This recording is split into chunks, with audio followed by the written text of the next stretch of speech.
चलते हैं दोस्तों। आज हम लोग पढ़ेंगे बहुपद। क्या पढ़ेंगे? बहुपद।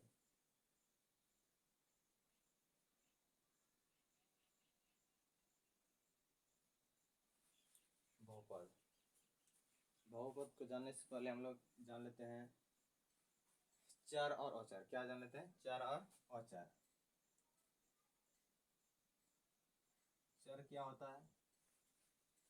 चर जैसे कि हो गया ए हो गया, बी हो गया, सी हो गया, डी हो गया, ई हो गया, एफ हो गया, dot dot dot dot, x y z etc। ये सब क्या है? चर है। क्या है? चर। अब हम जान लेते हैं अचर। अचर अचर जैसे कि हो गया 1 2 3 4 5 6 7 8 डॉट डॉट डॉट डॉट, इस तरह चलते रहेगा।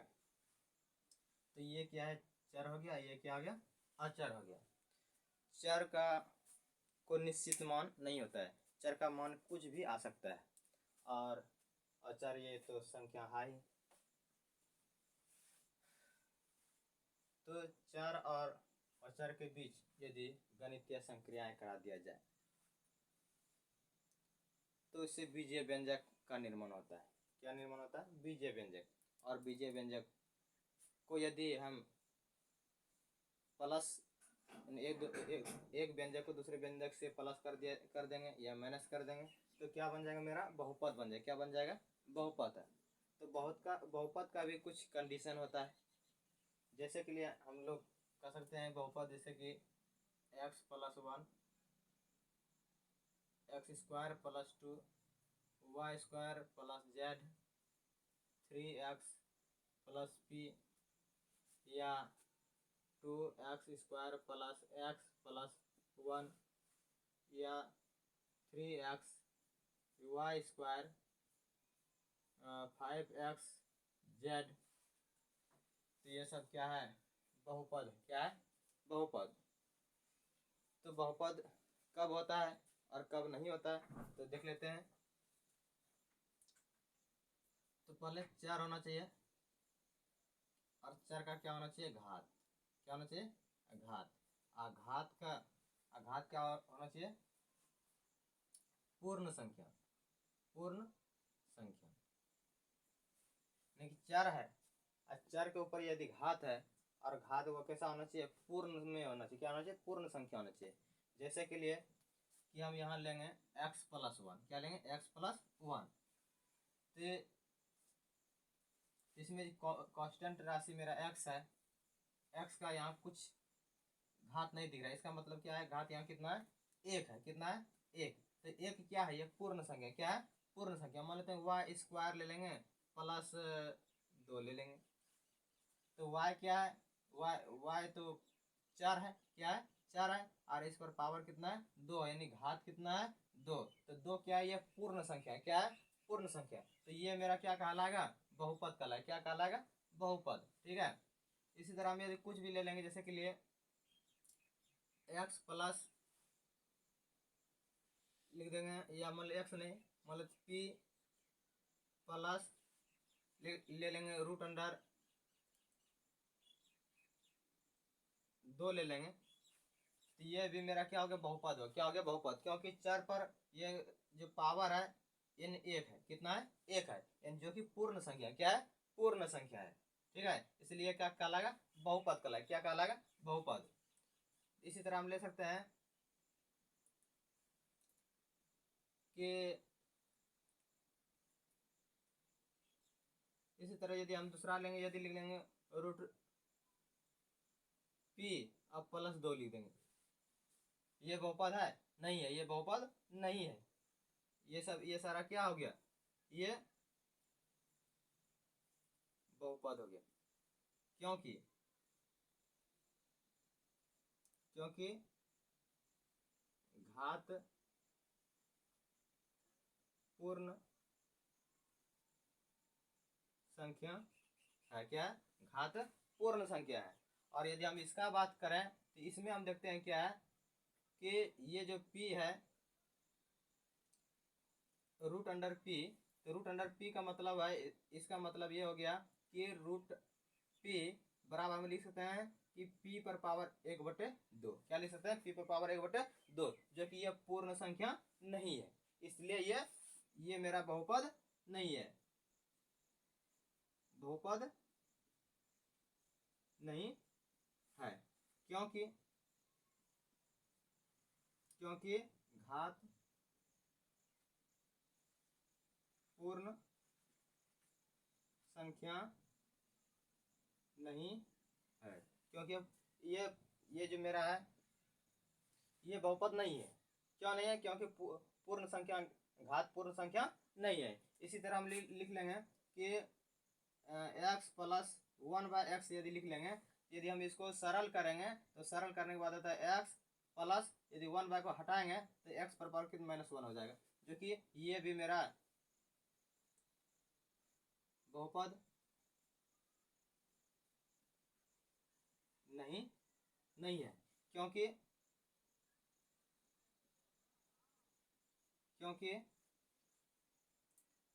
कि घात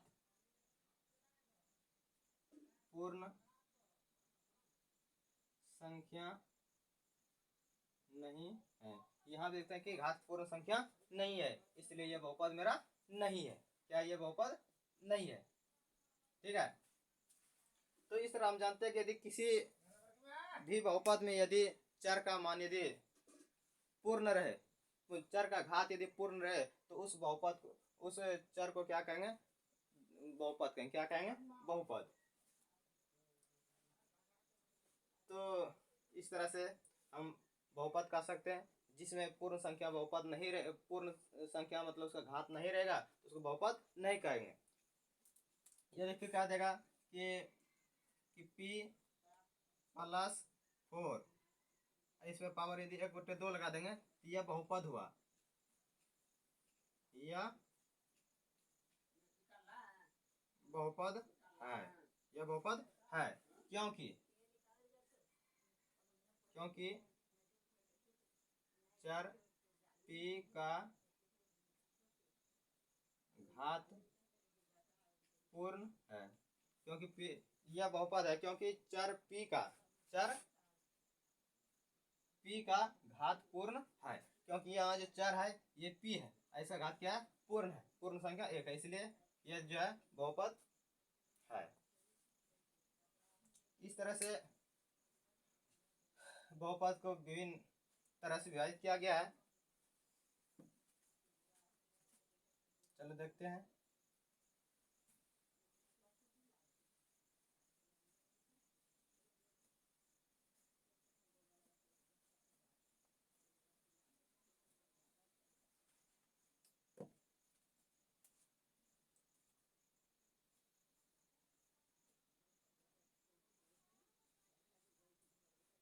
इसको विभाजित किया गया है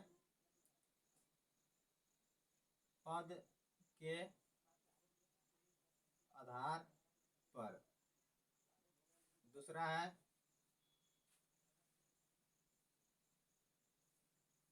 घात के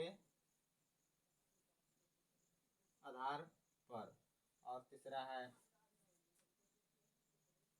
चर के आधार पर। चर के आधार पर, पद के आधार पर क्या होता है? जैसे कोई बहुपद में 1 पद है, किसी में 2 पद है, किसी में 3 पद है, तो इस तरह से उसको पद के आधार पर बहुपद को विभाजित किया जाता है। जिसमें 1 पद रहेगा उसको एक पदी बहुपद कहेंगे। जैसे पद के आधार पर नंबर 1 में हो गया एक पदी बहुपद, एक पदी बहुपद। एक पदी बहुपद क्या हो गया? जैसे कि लिख लेंगे 2x², 5x, उसके बाद लेंगे 10p। ये सब क्या हो गया? एक पदी बहुपद। क्या हो गया? एक पदी बहुपद। उसी तरह 2 नंबर में लेंगे द्विपदी। क्या लेंगे? द्विपदी बहुपद। द्विपदी बहुपद क्या होता है? जिसमें कि 2 पद हो। कितना पद होना चाहिए? 2 पद। वो क्या कहलाएगा? द्विपदी बहुपद कहलाएगा। जैसे कि लिए x + 1, 3x+z या 5p+q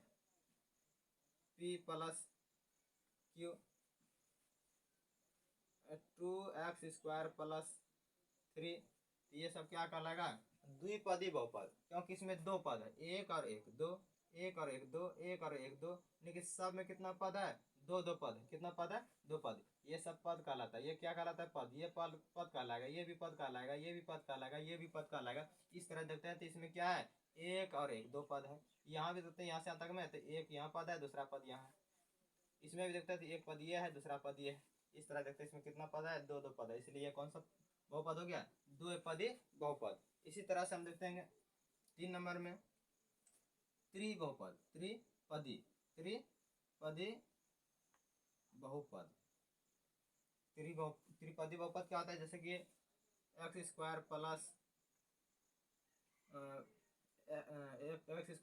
2x + 3 y² + 2y + 5p + 1। इस तरह से इसमें देखते हैं कि 1 2 3 पद है। इसमें भी देखते हैं 1 2 3 पद है, 1 2 3 पद है, इसलिए क्या कहलाएगा? त्रिपदी बहुपद। और एक चीज याद रखना, बहुपद में किसी भी पद को प्लस प्लस या माइनस द्वारा एक दूसरे को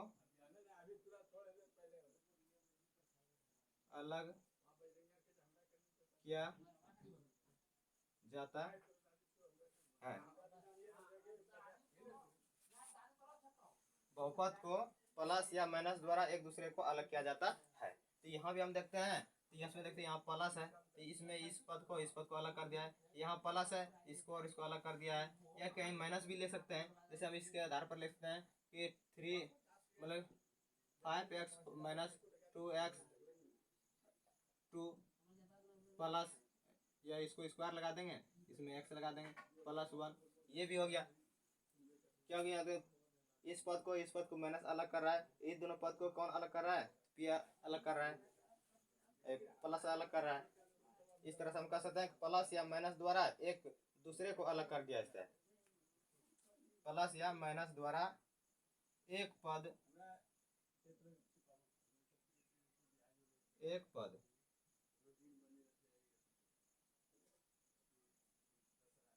दूसरे पद को अलग किया जाता है। तो ये हो गया पद के आधार पर। और इसी तरह यदि हम 4 नंबर में लेंगे तो क्या होता है? बहुपदी बहुपद। द्विपदी बहुपदी बहुपद क्या होता है? तो जिसमें एक से अधिक, जिसमें 3 पद से अधिक पद रहेगा उसको कहेंगे बहुपदी बहुपद।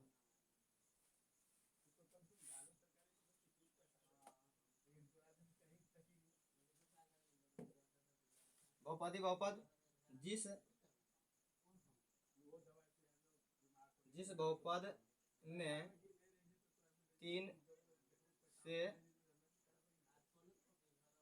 अधिक पद हो उसे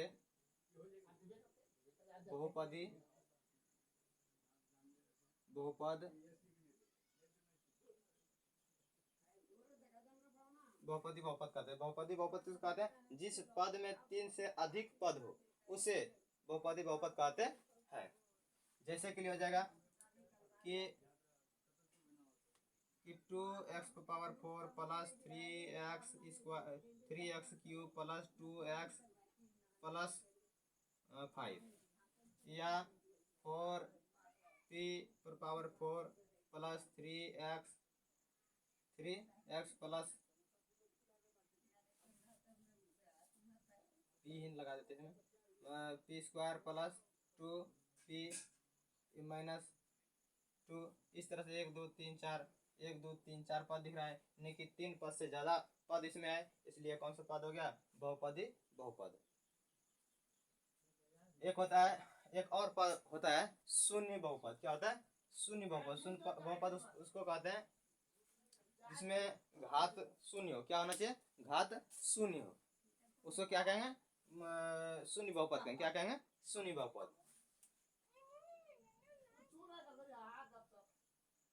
शून्य बहुपद। शून्य बहुपद वो बहुपद जिसमें उसका घात कितना होना चाहिए? शून्य होना चाहिए। उसको क्या कहेंगे? शून्य बहुपद कहेंगे।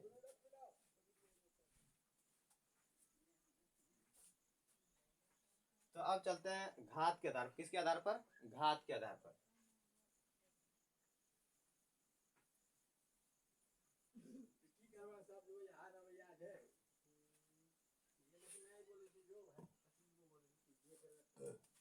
अब घात के आधार पर देखेंगे तो एक नंबर में जैसे के लिए एक घाती, एक घाती, एक घाती, या इसको कहते हैं रैखिक। क्या कहेंगे? रैखिक बहुपद। एक घाती या रैखिक बहुपद। एक घाती यानी रैखिक बहुपद। एक घाती और रैखिक बहुपद किसको कहते हैं? जिसमें एक घात होना चाहिए। कितना घात होना चाहिए? एक। जैसे के लिए हम लिखते हैं कि 2p प्लस 2 लिख देते हैं। तो यहाँ देखते हैं चर क्या है? p है। अब p पर पावर कुछ दिख रहा है? नहीं दिख रहा है। इसका मतलब क्या है? पावर कितना है? एक है। क्या है? एक। नहीं, इस पर पावर कुछ नहीं दिख रहा है। इसका मतलब पावर कितना है? एक है। ठीक है। इसी तरह हम लिखेंगे कि 3p। क्या लिखेंगे? 3p। इसमें भी देखते हैं कुछ 3 मतलब y लिख देते हैं। इस पर भी हम देखते हैं कि कोई इस पर पावर नहीं है। इसका मतलब ये क्या हो गया? एक घाती बहुपद हो गया। इसी तरह हम देखेंगे कि 5x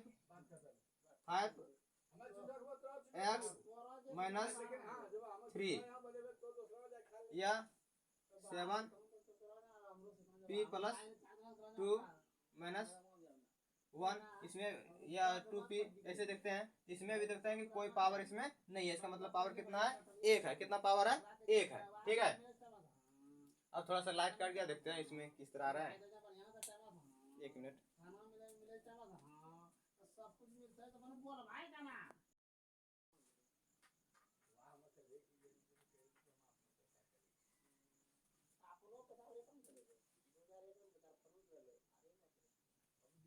अब देखते हैं ये हो गया एक घाती मतलब रैखिक बहुपद।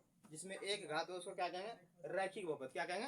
रैखिक बहुपद। इसमें तो कोई घात दिखाई दे नहीं रहा है चर में, इसलिए जिसमें कुछ पावर नहीं दिखाई देगा, जिसमें कोई घात नहीं दिखाई देगा, उसमें घात कितना रहता है? एक रहता है। इसलिए इसका घात कितना हो गया? एक। इसलिए कौन सा बहुपद हो गया? एक घाती बहुपद, या हम इसको कहते हैं रैखिक बहुपद। ठीक है। अब इसी तरह चलते हैं कि द्विघाती बहुपद। क्या होता है? द्विघाती बहुपद। द्विघाती बहुपद। द्विघाती बहुपद जस्ट इसी के तरह होता है। द्विघाती बहुपद उस बहुपद को कहेंगे जिसका घात 2 होना चाहिए। कितना होना चाहिए? घात 2 होना चाहिए। ठीक है। उसको हम क्या कहेंगे? द्विघाती बहुपद कहेंगे। जैसे के लिए देखो यहाँ जैसे लिखेंगे कि y स्क्वायर प्लस 3 या 3x पर पावर 2 प्लस 7, ये प्लस माइनस ही देते हैं, या 10p प्लस p स्क्वायर। ये है, या इसको लिख सकते हैं कि 3y प्लस y स्क्वायर। इस तरह से ये क्या हो गया? द्विघाती बहुपद। क्या हो गया? द्विघाती बहुपद। जैसे कि इसमें देखते हैं कि चर क्या है? ये y स्क्वायर है, y में घात कितना है? 2 है। ठीक है। इसलिए ये कौन सा बहुपद हो गया? द्विघाती बहुपद। इसी तरह इसमें देख चर का कांस्टेंट राशि क्या है? x है, और x का घात कितना है? 2। इसलिए ये बहुपद कैसा बहुपद हो गया? द्विघाती बहुपद। ठीक है। इस तरह से ये 10p प्लस p स्क्वायर, इसमें घात कितना दिख रहा है? 2 दिख रहा है। इसलिए ये भी क्या हो गया? द्विघाती बहुपद हो गया। ठीक है। इस तरह हम चलते हैं तीसरे बिंदु पर, त्रिघाती बहुपद। त्रिघाती बहुपद। त्रिघाती बहुपद इसी तरह जिसमें कि 3 घात रहेगा उसको क्या कहेंगे, त्रिघाती बहुपद। क्या कहेंगे, त्रिघाती बहुपद। जैसे के लिए कि 5x³ प्लस 2x² प्लस 3 या 5x माइनस x² प्लस 1 या 5x³ या 2p² प्लस 3 प्लस x या p। त्रिघाती बहुपद। त्रिघाती बहुपद उस बहुपद को कहते हैं जिसमें कि घात 3 होगा। क्या कितना होना चाहिए, 3। तो इसमें हम देखते हैं इस बहुपद में यदि बात करेंगे तो जब अभी हम प्रश्न इसमें इसका डिफिनेशन बताया कि जिसमें घात 3 रहेगा उसको कहेंगे त्रिघाती बहुपद कहेंगे। तो इसमें घात दिखाई दे रहा है यहाँ 3 और यहाँ कितना दिखाई दे रहा है, 2। लेकिन इसमें एक यहाँ 2 तरह का घात दिख रहा है, 3 भी दिख रहा है, 2 भी दिख रहा है। लेकिन एक चीज याद रखना कि बहुपद की घात उसको कहते हैं जो जिस बहुपद का जो सबसे अधिकतम घातांक रहे, सबसे जो बड़ा पावर रहेगा, वही मेरा क्या बहुपद का घात कहलाता है। क्या कहलाता है, बहुपद का घात। नहीं तो इसमें नोट में लिख लो, नोट में लिख लो, बहुपद की अधिकतम घात को बहुपद की घात कहते हैं। नोट, बहुपद की अधिकतम घात को बहुपद की घात कहते हैं। बहुपद में जो सबसे अधिक घात रहेगा, जो सबसे बड़ा पावर रहेगा, वही बहुपद का क्या कहलाता है, घात कहलाता है। तो इसी तरह हम यहाँ देखते हैं कि घात यहाँ 3 भी है, यहाँ 2 भी है, लेकिन इस बहुपद में सबसे बड़ा घात क्या है, 3 है। क्या है, 3 है। इसलिए इस बहुपद का घात कितना हो गया, 3 हो गया। ठीक है, इसलिए ये क्या है, मेरा त्रिघाती बहुपद है। उसी तरह इसमें भी देखते हैं, यहाँ पावर 2 है, यहाँ कितना है, 3 है। तो सबसे बड़ा पावर क्या है, 3 है। क्या है, 3 है। ठीक है, इसलिए इस बहुपद का घात कितना हो गया, 3। इसलिए यह भी मेरा क्या है, त्रिघाती बहुपद है। ठीक है, उसी तरह यहाँ देखेंगे, इसमें देखते हैं कि यहाँ 2p² प्लस 3 है प्लस p है। इसमें अधिकतम घात कितना है, 2 घात है। कितना घात है, 2 घात। अधिकतम घात इसमें कितना है, 2 है। सबसे घात बड़ा क्या है, 2 है। यदि यहाँ बात करेंगे p पर पावर कुछ नहीं है, p पर कोई घात नहीं दिख रहा है, इसलिए इस पर घात कितना होगा, 1 होगा। कितना होगा, घात 1। लेकिन इसमें यदि गौर किया जाए तो दोनों में से बड़ा कौन है, पावर 2 बड़ा है, घात 2 बड़ा है। इसलिए इस बहुपद की घात क्या हो जाएगा, 2 हो जाएगा। कितना हो जाएगा, 2। ठीक है, इसलिए यह कौन सा बहुपद हो गया, द्विघात बहुपद। क्या हो गया, द्विघात बहुपद। लेकिन हम यहाँ बात कर रहे हैं त्रिघात का। तो त्रिघात का यदि बात करेंगे तो यह त्रिघात बहुपद मेरा नहीं हुआ। क्या ये त्रिघात मेरा बहुपद नहीं हुआ। यदि त्रिघात बहुपद बनाना चाहते हैं इसमें घात कितना होना चाहिए, 3 होना चाहिए। इसलिए इसमें मेरा 3 घात नहीं है, इसलिए मेरा त्रिघात बहुपद ये नहीं है। ठीक है,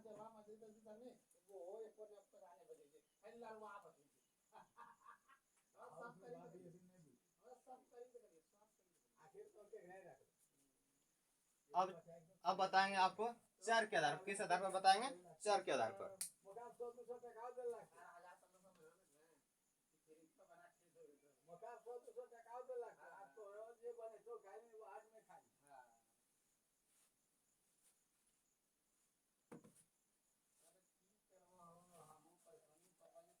चर के आधार पर। किस आधार पर, चर के आधार पर।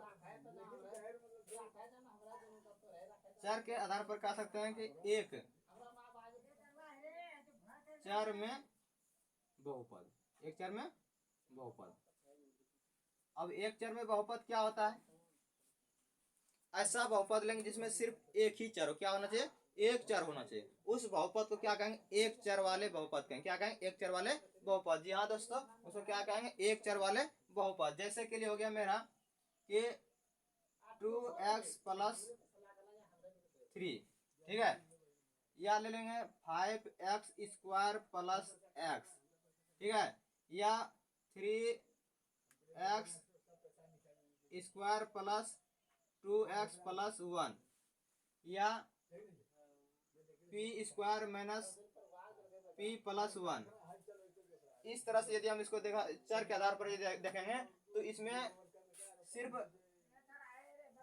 एक ही चर आया, यह क्या है x है। इसमें कौन सा चर है तो x है, इसमें क्या चर है तो x है, इसमें क्या है तो p है। इसमें सिर्फ एक ही चर दिख रहा है, नहीं ABCD का एक ही अक्षर आया है, इसलिए ये क्या हो गया, इसमें एक चर दिख रहा है इसलिए हो गया एक चर वाले बहुपद। क्या हो गया एक चर वाले बहुपद। अब 2 नंबर में यदि बात करेंगे दो चर वाले बहुपद, दो चर वाले बहुपद, दो चर वाले बहुपद यानी दो चर में बहुपद क्या होता है जिसमें दो चर आएगा। जैसे कि देखो 3x plus p y square plus z, या मान लेते हैं कि 3x square plus y square minus p square plus 1। तो इस तरह से ये क्या हो गया दो चर वाले बहुपद। क्या हो गया दो चर वाले बहुपद, क्योंकि इसमें दो चर दिखाई दे, यहाँ x है यहाँ क्या है y, ABCD का दो चर है इसलिए क्या हो गया दो चर वाला बहुपद। इसमें कितना है एक चर यहाँ एक चर यहाँ है, दो चर है इसलिए ये भी क्या हो गया दो चर वाला बहुपद हो गया। इस तरह से इसमें भी देखते हैं कि यहाँ एक चर है दूसरा चर यहाँ है इसलिए इसमें दो चर दिख रहा है इसलिए ये भी क्या हो गया दो चर वाला बहुपद हो गया। तो इस तरह से चर के आधार पर भी हम इसको विभाजित करते हैं। तो आज का इतना ही रहेगा। अब अगले वीडियो में हम बताएंगे किसी पद में गुणांक किसको कहते हैं और गुणन किसको कहते हैं, पद किसको कहते हैं। ठीक है, थैंक यू। अब मिलते हैं अगले वीडियो में।